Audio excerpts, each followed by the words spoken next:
So I'm going to go through this. I want to get to this interview. It's going to be epic. Geoff Blades is going to come on. Oh my gosh. The pre-interview that we had, this guy is on fire. We just like, as soon as we pick up the phone, we're just like unleashing these principles. So I'm talking to you because you're becoming your greatest possible self. So keep showing up, keep tuning into podcasts, keep signing up for the courses that resonate with you, the coaches, go to the events, meet, connect with people, and most of all, go make a freaking difference with your gifts, okay? Figure out what those are, double down, 10x down on your gifts, and make a difference, okay? I'm going to talk to you as well because we are sharing the iTunes review of the week, and this week it's by Human Flame. It gets you going. Thanks, Chris, for your energy and positivity that you bring. Love what you are bringing to the table. Human Flame, thank you so much for that review. If you want to give us a review and get a chance to get shouted out on a future 12-hour live stream, go to beyourgps.com/iTunes or search Greatest Possible Self on the Apple Podcast Store, and you can give us a review there. Let us know what you love, what you want to see more of, and how we can improve the show for you. We love that feedback, okay?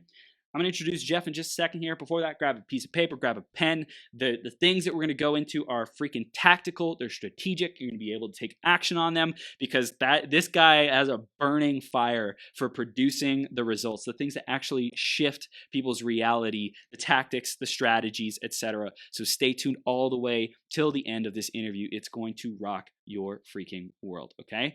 By the way, if you want to get more out of this, watch the video live, watch these live on the 12-hour marathon, watch the YouTube, like get all the access that you can. Check out the show notes afterward as well. There'll be a ton of great resources in there. So let's introduce Geoff, and we'll bring him on the screen. Geoff Blades is an author and advisor to senior Wall Street professionals, CEOs, and other leaders on all topics related to getting what they want in their businesses, careers, and lives. And short intro for a man who's going to cover a variety of different topics. Geoff, are you ready to rock the house? And I want this to be like the best interview ever, Geoff. Are you ready for that? Are you ready for that, bro? Let's do it, man. Let's do it. You hit it like the way we picked up on the pre-call, right? It was like game on right from the get-go. Yeah, let's do it, man. Let's hit it. Game on. Game on, man. So the theme today is being in your prime, Geoff. What does that mean for you? Well, I mean, it's a great question. Being in your prime, right? Yes. Like, if you even take that word prime, right, it implies that it's some point in time. And often, right, if you think about what's that most common phrase that you get with prime? Past your prime, right? Like if you think about it, like that's, and like, past your prime, in your prime. And I think about pro athletes a lot of the time, Chris. Yeah. It's like, if you think about a pro athlete, right? And this, one of my clients frames it up nicely. He was, he's building his own business. One of the things that he says is he's only got a certain number of years to play this game, right? He's not going to be winning at this game at age 75. He's got these years 40 to kind of 65 to get this going. And so his game is, how does he put in his best game now? Like you said, a pro athlete. Tom Brady's extended his career, but Andrew Luck had a short career.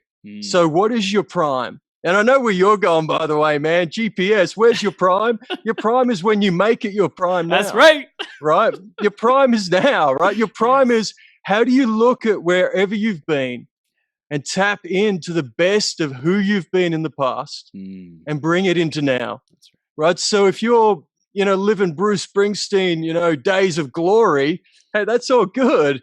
But how do you take those days of glory and bring them to now? Yeah. Right? How do you bring your prime to now and then build a better and better and better version of you? Yeah, and I hear curiosity and wonder in what you said. I love when you said Bruce Springsteen, because the way you put it made it feel like everything, all the glory, all the value, all the attention and focus is on the past. And what can you create if you're always looking in the back mirror to see behind you? Nothing. Like your possibility, your point of potential is gone. It's in the past. It's just reflection versus active creation, man. I know you're freaking crushing it on active creation with these CEOs and executives that you're working with. So I want to dive into that. Just tell us a little bit more about what you stand for with your clients today, Geoff. Tell us more. You hit it in your intro. It's short. How do you get what you want, right? How do you do what you want? How do you create the life you truly want? Not some basic level of what's that next goal. That's interesting to me, but I'm obsessed with how do you create that greatest version of your life? How do you go for it? So how do you dream up the most incredible version of your life and then actually create it? And it's And so for it's me, not wishing, and it's not wishing and hoping and praying, and it's not what a lot of people I think have been conditioned into, even who tune into this podcast. Like on our pre-interview call, we're like, here we get to focus on the things that make the difference, the leverage points, the actuators of your dream. What are those? And we're going to dive into those in a moment, Geoff. But before that, let's go back into your journey. Let's catch people up on where you've been, your journey with Wall Street. Tell us about that, man. How was it for you?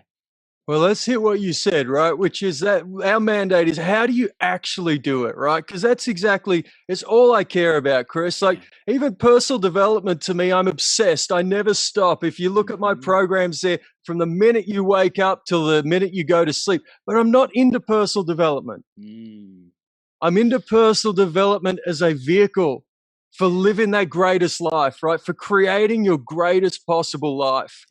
And for me, this started as a kid, man. I remember as a kid, literally, age 11, my mum reminds me, stamping my feet. I want to do what I want. I want to do what I want. Why can't you do what you want? And that mantra of mine really drove me as a kid to work all sorts of part-time jobs, growing up working poor, working at KFC and factories and whatnot. And back then, man, the mandate was simple. How do I just get a job that's going to pay me more dollars per hour? How do you just keep getting a little bit further ahead in life? Which ultimately led me to realize at kind of age 16, you can take massive leaps with education. And look, this is a lot of what we are talking about here in terms of continuous education. But what I saw back then was it would only get so good if I just kept working at it the way I was. You know, you brute force, head down, work hard can only take you so far. And I got very serious about school for the first time in my life. And that drove me from working in factories to, you know, skipping a few steps, but just to Goldman Sachs. You know, 6 years of working my tail off in university and high school landed me at Goldman Sachs, which is where the whole game resets again, right? And so now you're in a different level, right? You go from playing college ball to playing professional. Now what?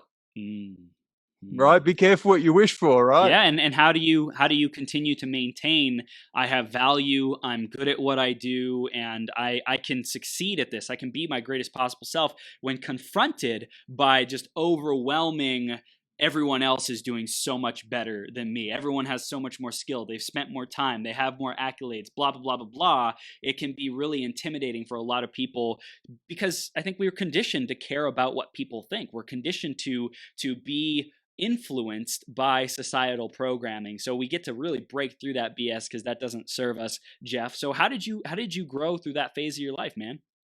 Well, one of the great things about Wall Street, and this is the case in a lot of great companies, by the way, companies I've had access to over the years, bigger and smaller companies, there are a lot of meritocracies out there, Chris. So it's like if you can show up, do your best work, and prove yourself, you're going to win. And Wall Street is the ultimate meritocracy in a lot of different ways. And Goldman has a great culture of teamwork. It's not cutthroat. It's not like you're fighting everyone. It's like, how do you all win together? But where my paradigm shifted there was a few years into my career when I realized that I stepped back and started asking this question again. What do I truly want? Is this the life that I dreamed of as a kid? You know, it was a massive leap for me to get from where I did to working at Goldman Sachs. But I started asking the bigger question. Looking back to when I was a kid, is this the life that I dreamed? Is this what I truly want? The world's telling me it is, right? I'm making a lot of money, right? Like I'm successful by all these worldly standards. I'm a winner in the world. But is this what I truly want? Is this the life that I dreamed of as a kid? And back then, man, the only answer I had was, I don't know. Who am I? What am I supposed to have? That's it. Honestly, the only answer, and this is why as we come around to our topics today, how do you actually do it? This is my mission because back then I had no clue what I wanted, let alone how to get it. Now I had the resources to believe. You know, looking back, as we were saying before, I'd seen a track record of success where I had the resources to believe if only I could figure out what I wanted, then I could get it. You get it. You're voracious. You're obsessive. You're like tenacious. You're like, I'm addicted to achieving. I'm addicted to winning. Like we all want to feel that feeling of winning and progress and growth. Some of us are just more effective, have been like built, bred, conditioned to be more competitive, to go get it, to create that reality, or even cooperative, right? It doesn't, just because you're competitive doesn't mean that you push other people down, but you like to win. And I think that's an important part of big achievement and creating the life of your dreams, man. Totally. And even your GPS concept, which is, hey, you just want to be your best. Yes. Yes. So, a concept you'll hear me talk about is getting yourself an anvil. And I use this language to mean, if you want to forge steel, right? How do you forge steel? You heat it up and you beat it against an anvil. Mm-hmm. And now the method of forging steel isn't necessarily a pleasant experience for that steel, right? But in order to forge yourself into someone that you dream to be, into a bigger, better, harder, stronger, faster, whatever version of you, you need a way to do that. Yeah. And part of my addiction isn't so much winning and success. It's more like, how far can you take it? Yeah. Well, how big is the goal? If you set that goal to be your absolute most amazing life, you can spend the rest of your life working on that. Right. And you can constantly get better and better at the way you go about it. Yeah. And in many ways, that's what my work is for other people and for myself, which is even what I do today as a vehicle for me to full-time explore. How do I get better and better and better at creating the life I truly want? So that you're in this constant process of creation by getting better, by continuous improvement. Man, I love it. I love it, Geoff. I think you and I have really similar philosophies in that when we're immersed in the environment of progress, of growth, of being the best version of ourselves, of living our dream life, then we will accelerate ourselves. That's why I love this 12-hour marathon. And I wish everyone had the entire 12 hours to dedicate every Wednesday, because the amount of growth I've seen in myself, simply being a part of these conversations with epic people like yourself, Geoff, has caused so much growth for me. And in the last 3 years, like 700 interviews, has been powerhouse, transformational, man. And I've been doing my best to pick up the golden nuggets and the wisdom, and what do I actually get to focus on? What's the Pareto principle, the 80% of results that come from only 20%, or even higher, the 90% of results, the 95% of results that only come from 10 or even 5% of the actions, of the intentionality. And I know we were talking on our pre-interview about what does it actually take to become great at something? What does it look like practically, Geoff, to be a blacksmith, to be an architect, to be a master creator with that anvil? What does that look like in our daily lives, man? It's a great question.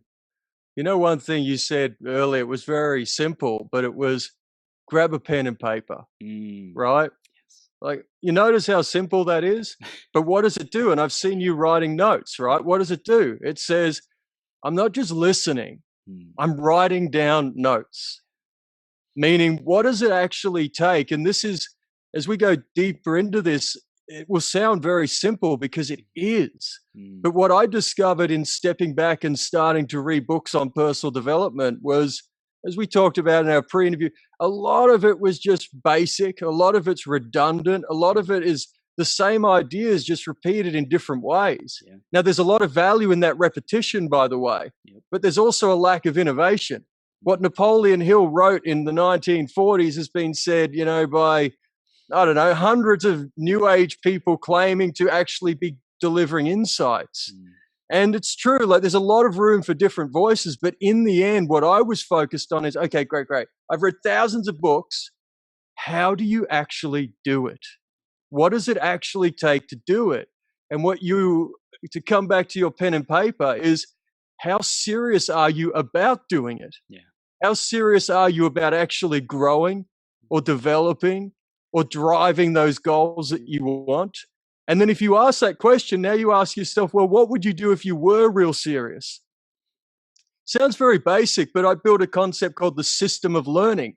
The system of learning says, if you have to study an exam, how do you do it? See, one of the biggest problems in personal development is that it's basically, a phrase I like to use is, thousands of diet books, we only get fatter, right? Millions of self-help books, we only need more help. Why? Because no one should ever imagine that reading a diet book will get you in shape. It doesn't. Watching Arnie pump iron doesn't get you strong. Yet the world of personal development is in many ways a world of marketing and noise and books and podcasts and all this stuff. And the stuff is very, very powerful. Yet the only thing that creates the lives we want, the only thing that makes us our best is when we take all that and put it to work. Yeah.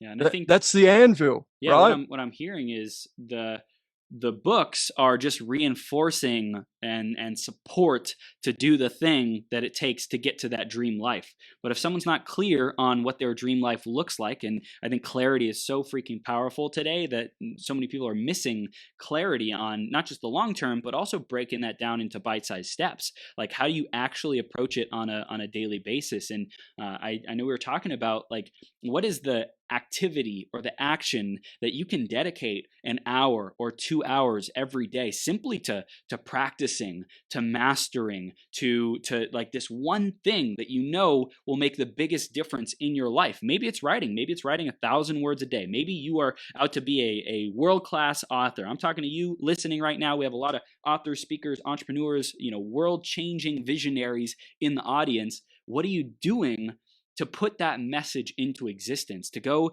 influence people? Maybe it's a YouTube video every day. Are you studying YouTube? Are you studying the marketing? Are you studying how to be more effective communicator? Are you practicing your speaking in front of a mirror? Are you practicing inflections and dramatization and pauses and all these things to master your craft? And I think a lot of people just aren't doing that work, Geoff. I love where you're taking it. And, one thing I would say, a controversial frame, is to say a lot of personal development is the excuse. See, I listened to this podcast. By the way, I've fallen into this trap. I read another book. Okay, so you've read thousands and you still don't know what you want? Okay.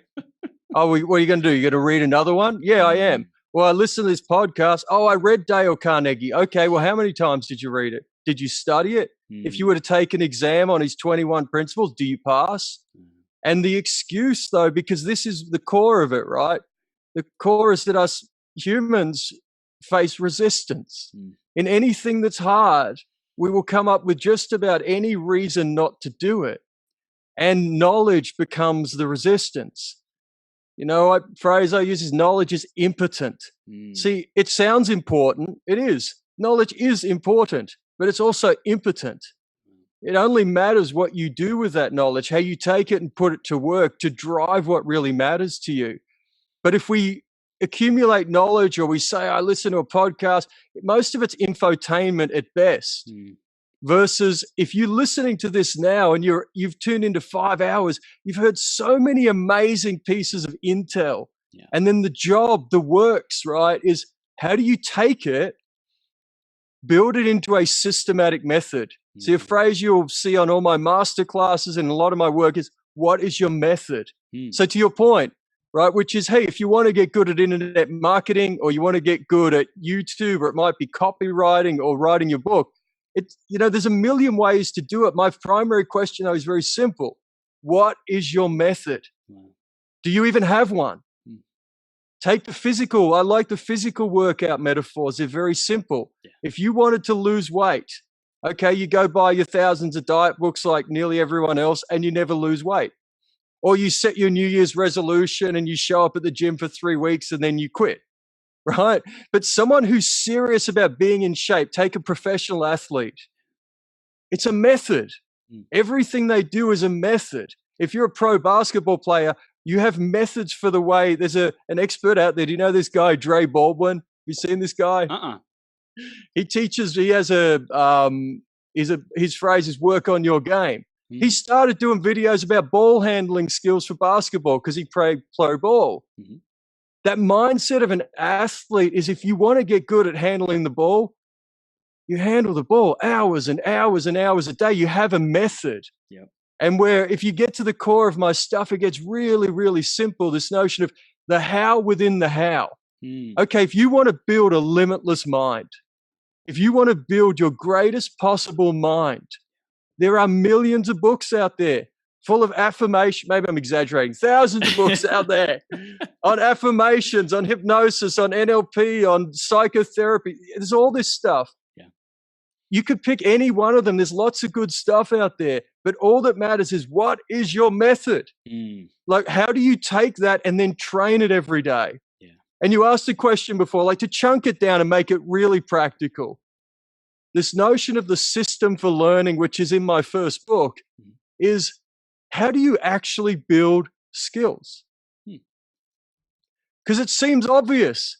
I read Dale Carnegie, How to Win Friends. I've read all these books on influence. I don't care. How skilled are you at it? How do you actually build skills? And the 3-step method, Chris, is going to sound so damn obvious, and it's easy. It's so simple. Nearly everything I build is really, really simple because it needs to be. Your method has to be simple because all that matters is how good can you get at doing it. When we spoke last week, I think you're coming back from one of the Northern California ski resorts, right? Yep. I lived in Vail, Colorado as a ski bum for a few seasons, right? Yep. When you teach skiing, how do you teach it? Or you teach riding, you teach the most basic principles and practices that you do over and over and over again. And the system for learning is 3 steps. You must accumulate knowledge, right? But this is where knowledge becomes the crutch. Knowledge becomes the excuse to taking action. I need another book. I need another seminar. I need to do another public speaking course. You know the best way to learn public speaking? Do it. Do it, right? But so there's some level of knowledge. You need enough knowledge. Yeah. And that's step 1, accumulate knowledge. You might have a coach. You might listen to podcasts, read books, go to seminars, whatever it is. But accumulate the right knowledge. That's your 80-20, figuring out what you need. Yeah. Step 2, summarize that knowledge into what you need, like study notes for an exam. Think about how you learn any subject in school. Right. You write those notes and you study them over and over again. Yep. Step 3 in the system for learning, convert it to practices. Every single time. So it's like if we make it so basic and we say, you want to get good at writing. Step 1, what knowledge do you need to accumulate?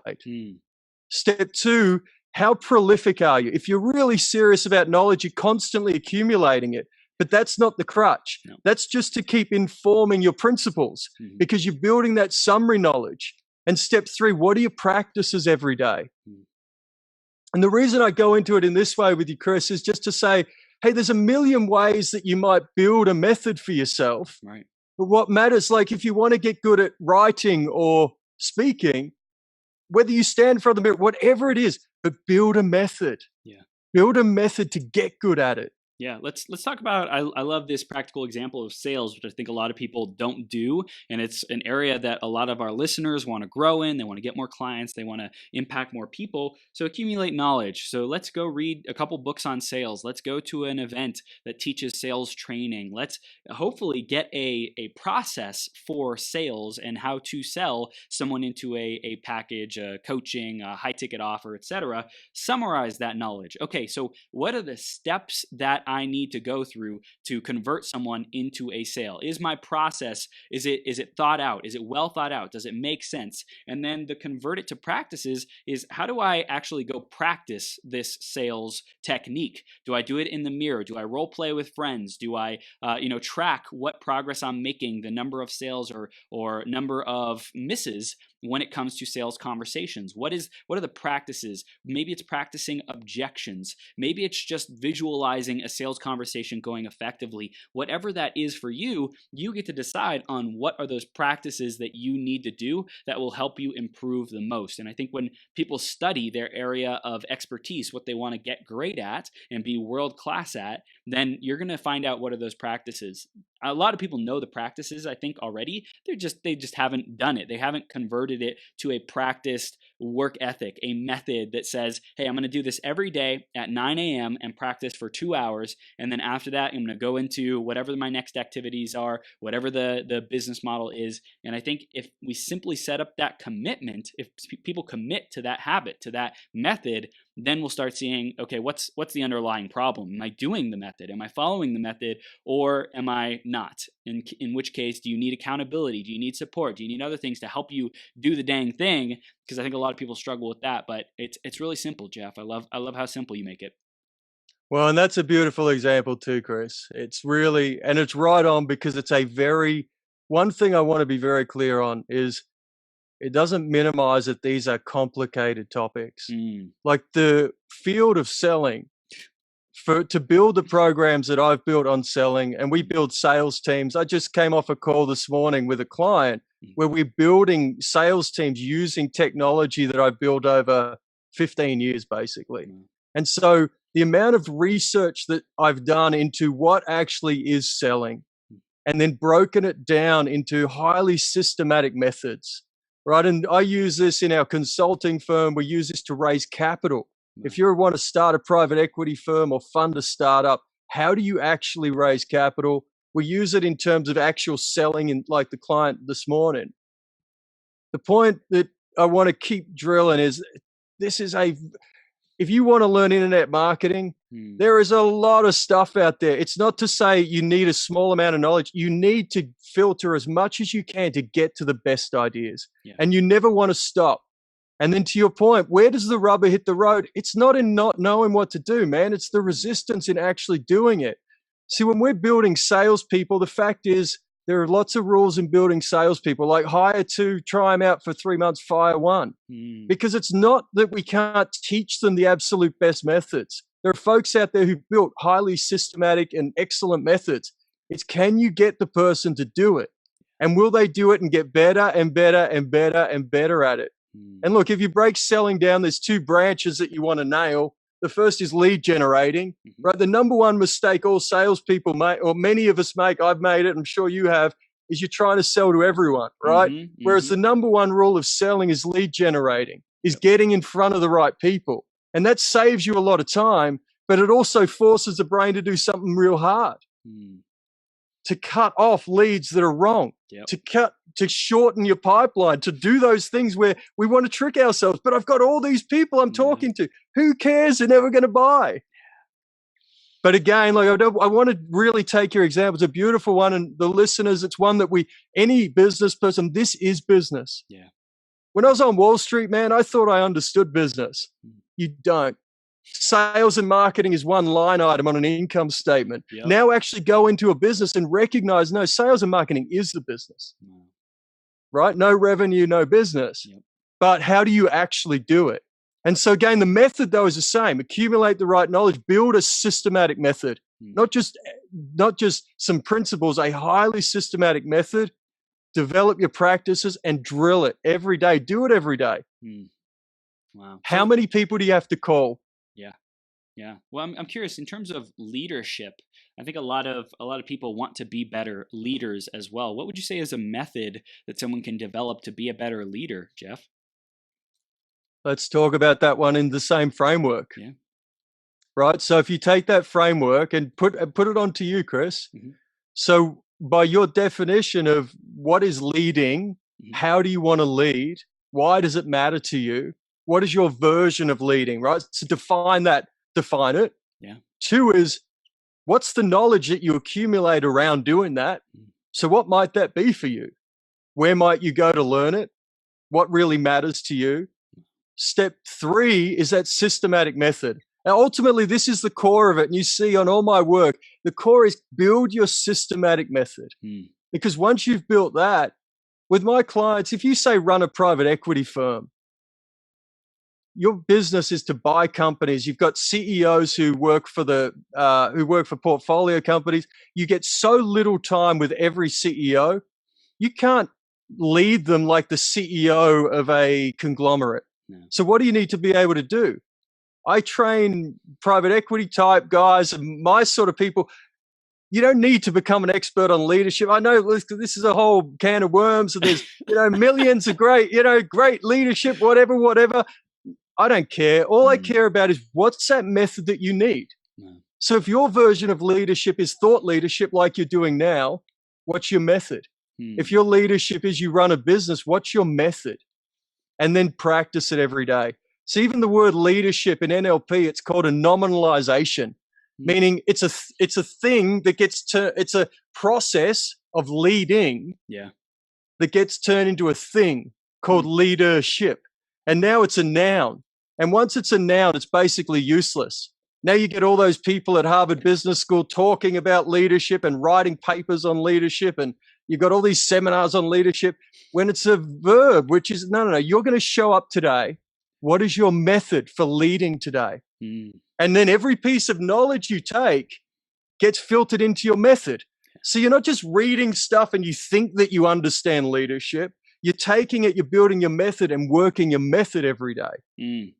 Yeah. So do you see it? It's like there's so many different styles of leadership. Someone could say, hey, I want to lead my immediate team more effectively. And to do that, a place where I've been weak is, let's say keeping in touch with them, staying connected with them. Maybe I'm feeling distance in our conversation. I don't feel openness, transparency. Well, maybe the method would be to have more conversations about their life, about their outside of work life, and to schedule that and say, hey, once a week, we're going to have a conversation about what this person's family is like, how their family is doing, how their extracurricular activities are doing. And so it's like really we get to find out what's the weak point and what is the action that we're going to execute to strengthen that. What are the drills to get the skills? Maybe the skill is I feel the skill is connection. The skill is conversation, like real conversation, and the skill is production as well in a team. Do I have the skill of having anyone who's working with me to produce effective results? And if that's not there, then you're going to have a team, but they're not going to produce the best results possible for you. So it's like we really have to get clear on where do we want to go? What's the dream life? Where do we want to get to? Okay, what are the breakdowns that are stopping me from getting to that greatest possible self? Beautiful. And that's a great example, right? If you take one practice, I was on the phone with someone yesterday. Many people don't want to give constructive criticism. Not only do we not want to hear it, right? We don't want to hear negative feedback. There's ways that that you can play around with this, not the feedback sandwich, all that stuff, like sophisticated ways, but more so people don't want to give it. And so for leaders, again, to your point, so if that's, again, what is your method? What matters to you? And then defining those principles and practices and then doing them every day. And so you take all these things that are hard for us. Most of what gets hard, Chris, is we know what to do. We just resist it. Or we're unwilling to do those hard things that would help us take it to the next level. But that's the discipline, man. That's why this isn't about, to me, personal development's not about inspiration and motivation. It's about systematic methods and discipline and rigor and working it over and over and over again. I hear Stoicism, like that philosophy. Would you say that's influenced you on your journey, Geoff? Is that important? Or is this like, would you say there's a different philosophy that comes into discipline and rigor and systematic approach? Do what you want, man. Do what you want. No, I'm not into any philosophers. I'm not into any particular schools. I've read basically everything. I've studied as much as I can from, all the Eastern religions to the old school to the Egyptians and the Greeks and the New Age and the New Thought movement and all that. And one of the things for me is that what I've really sought to do over a long time is just to bring together the best ideas that either I come across or that I invent, and again, capture them and then train them over and over again. And I think, look, there's a lot of good philosophies out there and Stoicism and whatnot. But in the end, man, if you look at the way that anybody achieves, what are they willing to do? Whether you're Tom Brady or Marcus Aurelius, what does it take to lead your team? What does it take to show up every day and get better and better? What does it take to build a mindset that is so strong that you can't be stopped? And so a lot of it comes back to, what are you willing to do every day? So if we get to the mind topic, right, there's a system in there as well, and it looks very much the same. How do you actually build your mind? How do you, even your question, greatest possible self, define it, right? Yeah. Why? Why do you want to be your greatest possible self? What does it mean? Capabilities, skills in driving your goals, in happiness, in the mind, define it, and then build a method. so that you're non-stop, man. See, my view of the world, if something matters to you, then you're non-stop. Mm-hmm.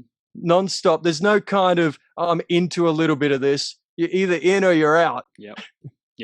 Yeah, it's true, man. I think a lot of people experience that resistance, Geoff, and they get stopped by it. And there's a lot of past programming that has been people pleasing and not really going all in. What is it going to look like? Things like that. I think a lot of people deal with today. I want to dive into that resistance a little bit more as far as breaking through resistance. What else do we need to know to be able to get through that, to bust through that? I know you mentioned discipline. How does one develop the discipline to break through resistance to produce results? Let's flip the question. What do you have to do to not do that? Mm.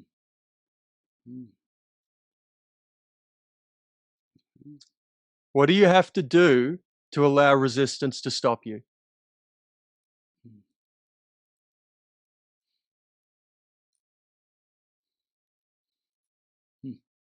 So it's like, is this reframing it or deframing it so that we can understand it in a different way? Like, I'm curious about the intention of the question. Where are we going with this? You have to be willing to stop. Mm. Right? You have to let that resistance stop you. Yeah. And if you think about any context, like it's a totally random context, but you hear those stories of a mother where her kid's trapped under a car. Yeah. And she picks up the friggin' car. Yep.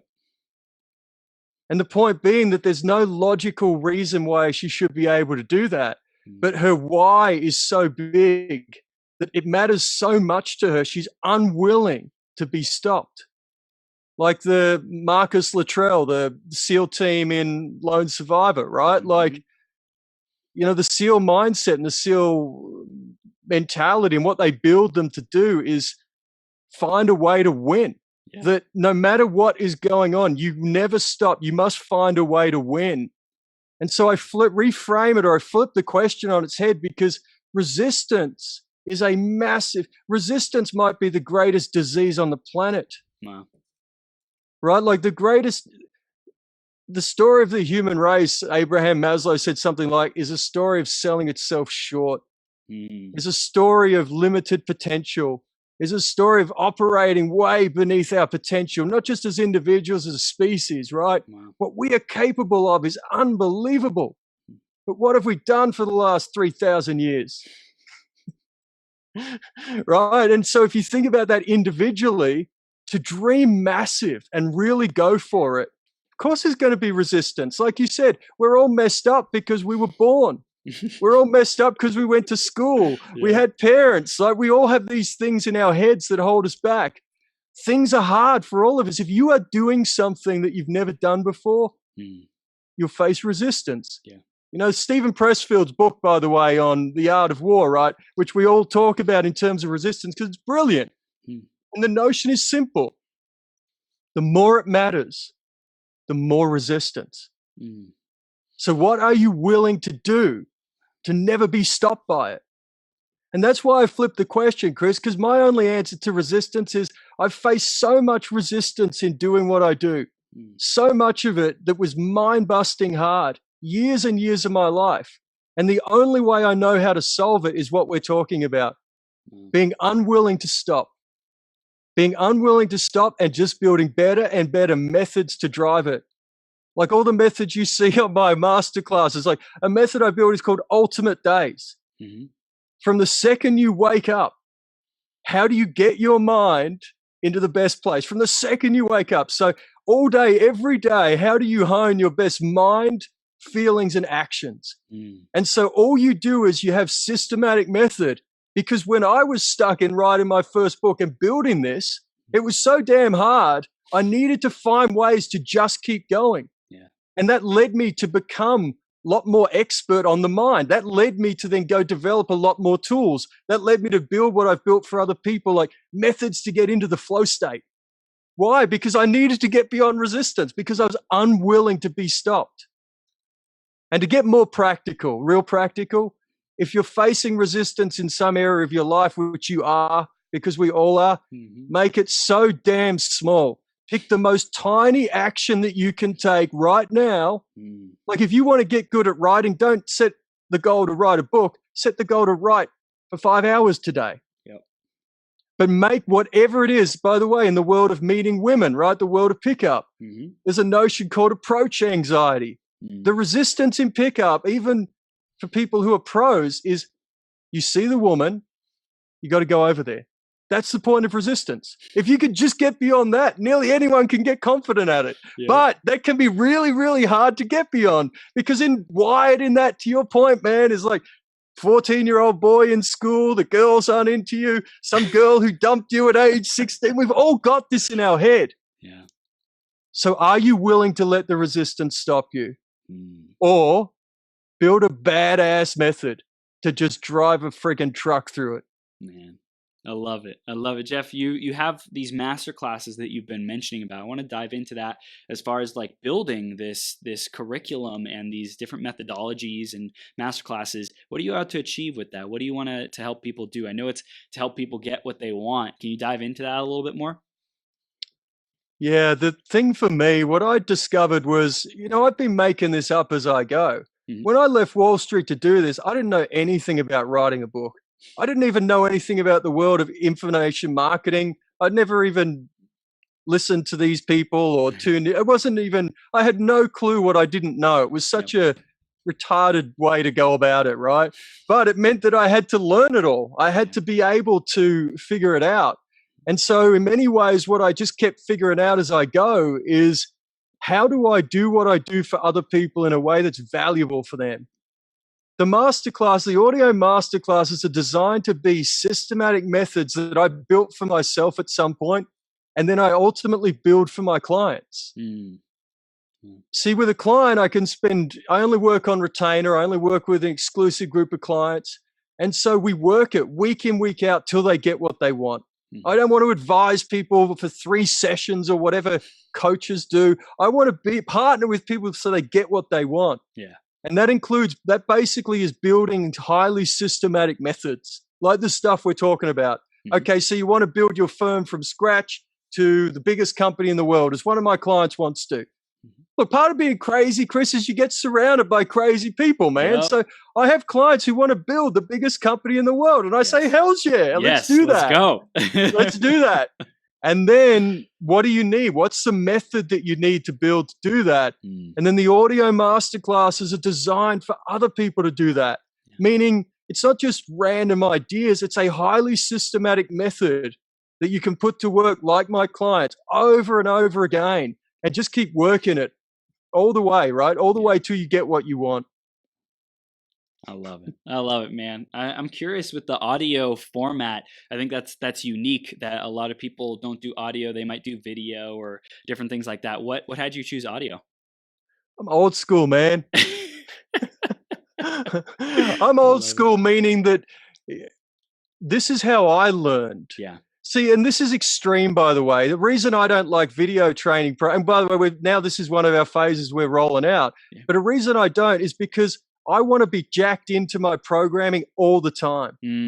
See, when I'm at the gym, I wear headphones with one signal of me programming me, and then I wear over-the-ear headphones with another signal of me programming me, right? I'm always programming, and you can't always program if you're doing it on video, in visual. Right. Also, when I was in Vail, I did like skiing a season. I did 60 or 70 audio training programs. Wow. Because it's a much easier, for me, a much easier way to learn, and you can take it anywhere. And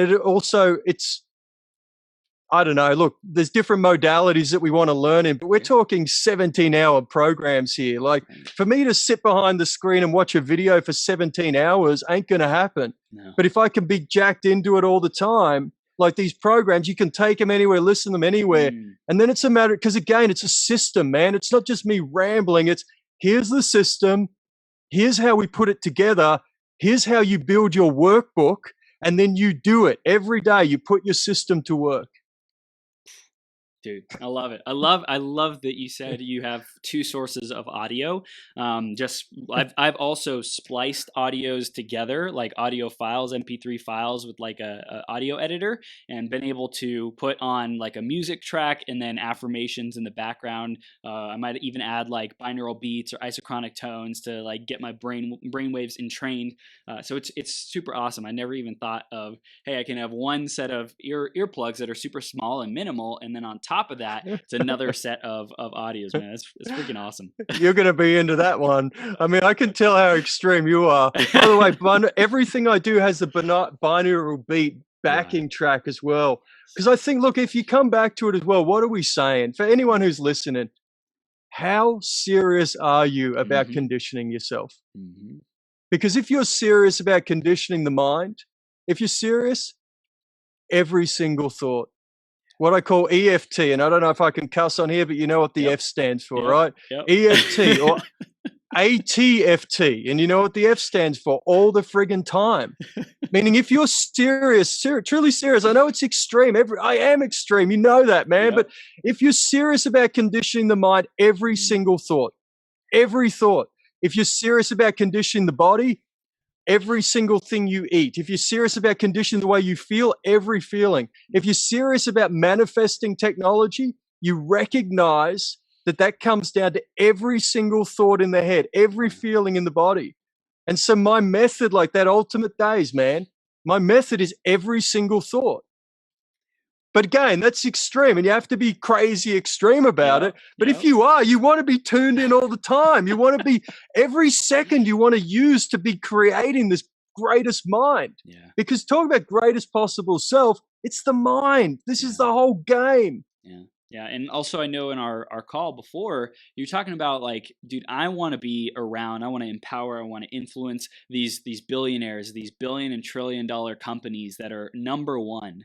And I think to aspire to that level of impact, number one, I'm on that train, man. Let's go. Let's impact the freaking world and these most influential leaders and build relationships with them, be a part of their masterpiece that they're creating. And to get there, like we get to recognize, hey, that takes a certain level of being, of identity that I have to upgrade into and embody and maintain to be able to serve and play with those people. And so I really see you walking the talk to make that impact, man. And the every freaking thought, I love that all the freaking time. Let's go. That's so awesome, man.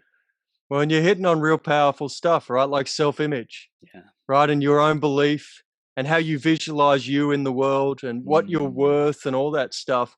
And it's like, if you let, like anyone listening who's a business builder or even in your career, whatever it is, 2/3 of people hate their job. That means that nearly all of them are disempowered. So they show up every day and they're hating their job. But if you take that time where you're whining about your job and just spend, I don't know, find 30 minutes a day to focus on how to change it or how to make it better. But this is where the mind messes with us. And we live in a sewer society. That's another program I created that I get some heat for. But the sewer society is that our society is swimming in negative crap. Like what we call news is the worst shit of the day. I mean, we call this news.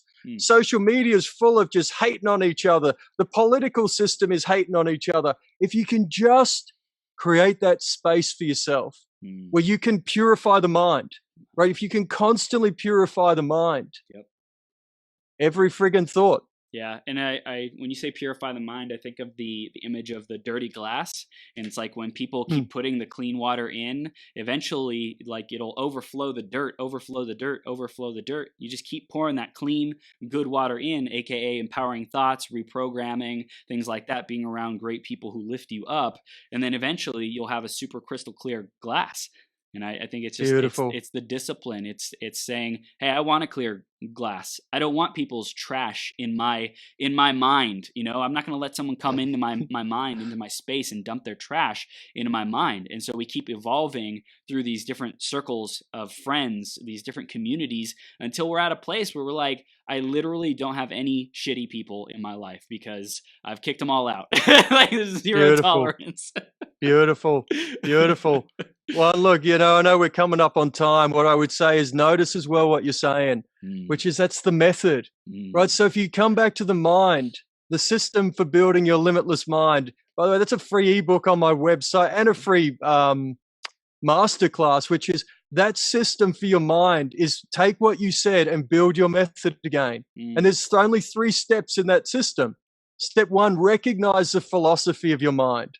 So know that you can choose your thoughts, know you can change them, recognize your internal representations and how you frame things. Once you get kind of the basics, everyone gets it.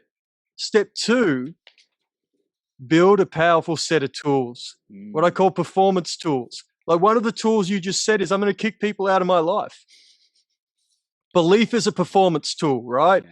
But again, what's the tool? Are you going to visualize yourself a certain way? You're going to use affirmations, whatever it is. There's millions of ways to do it. Again, I'm exaggerating. There's lots of ways to do it. But again, what matters is what's your method? Yep. And then guess what step 3 is? Practice. Yep. Right? It's the same thing. It's build a training program for your mind. See, this is when I started, right? I'm reading all these hundreds of books on mindset and it's, positive thinking, whatever. It's like, it all sounds good. Right. But if you've met enough of these experts, you know that many of them don't actually live it because they haven't conditioned their mind. They've read it and they can sell it, but they aren't conditioned their mind hours a day. They're not actually experts on the mind. They're experts at distributing ideas that sound good. And there's a lot of ideas that sound good. Yep. But what does it take? Right? How do you actually practice it every day? And you build a training program for your head that's just like the gym. If you want to be that basketball player and pick up your ball skills, you design your practices and you train them every day. Right. What do you do for the mind? What are those practices? And then how do you systematically train them so that you just build that, sattvic mind, or you build that like glowing mind, that shining mind where the glass is clear, man. I love it. Jeff, this is gold. I know our audience wants to get these, get access to these master classes, especially the free one. They can dive into that immediately and go get that on your website. Tell them how they can get to your website and what else can they do to connect with you, man. Geoff Blades, and you got to spell it the right way or the wrong way. I've been spelling it my whole life this way. Geoff Blades, Blades. Jeffblades.com. And you can see there, look, there's a ton of stuff on the website. Yep. If you're serious and you want to dig in, download the free stuff, buy the stuff you want to buy, reach out to me if you're serious about, look, you see, I don't take on many clients and I'm looking for certain types of people. But man, there's a lot of people out there who want to go massive and they dream to go massive. And, look, frankly, you want a partner in that. Yeah. We all do. It's commitment and community. I was talking to someone yesterday who said those are 2 of the most powerful things you can do. Commit to a vision, to being your greatest possible self, and have community. Have a mentor, have a coach, have a leader who's right there with you, a partner who's building it with you. It's absolutely essential. And Jeff, Beautiful. It's been a blast, man. Love this interview. I knew it would be great, and it delivered, man. So thank you for being here. Thank you for sharing this with our audience. And everyone go to jeffblades.com, GeoffBlades.com, and go get that masterclass so you can keep growing into your greatest possible self. Jeff, I appreciate you, man. Great to see you, Chris. Thank you. You have a great rest of your day, okay? You too. Take care.